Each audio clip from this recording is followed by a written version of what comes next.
च्यवनप्राश बद्दल सध्या खूप चर्चा सुरू आहे आणि त्याबद्दलचे मिसकन्सेप्शन्स दूर करावेत अशी इच्छा आहे म्हणून हा व्हिडिओ करतेय.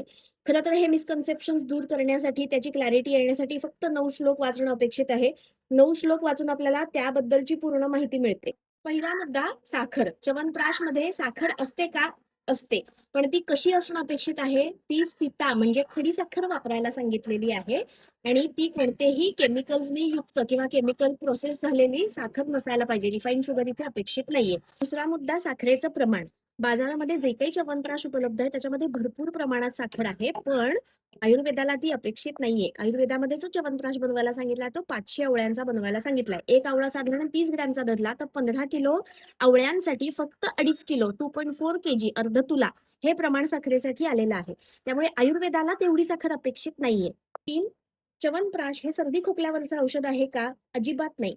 च्यवनप्राश हे रसायन औषध आहे. रसायन म्हणजे धातूंना पोषण देणारं, धातूंपर्यंत सगळं पोषण पोहोचवणारं औषध म्हणजे रसायन असं असतं. त्यामुळे निरोगी माणसांनी पुन्हा रोग निर्माण होऊ नयेत म्हणून घ्यायचं औषध म्हणजे च्यवनप्राश आहे. सर्दी खोकल्याच्या वेळेस च्यवनप्राश घेतला गेला आणि जेव्हा आपला अग्नी मंद आहे, डायजेशन चांगलं नाहीये, तेव्हा च्यवनप्राश घेतला गेला तर त्याचा त्रास होऊ शकतो. नंबर 4. च्यवनप्राश रात्री झोपताना घ्यायचा असतो का? अजिबात नाही. च्यवनप्राश काय आहे? रसायन आहे. त्यामुळे ते रसायनकाळी म्हणजे सकाळी अनुषपोटी घ्यायचं औषध आहे. जेव्हा अग्नी दीप्त आहे, जेव्हा डायजेशन चांगलं आहे, काल रात्रीचा आहार पचलेला आहे, अग्नी चांगला दीप्त आहे आणि तेव्हा च्यवनप्राश घ्यायचा आहे. आणि घेतलेला च्यवनप्राश पचेपर्यंत पुढे काहीही खायचं नाहीये, जेणेकरून तो च्यवनप्राश छान पचेल.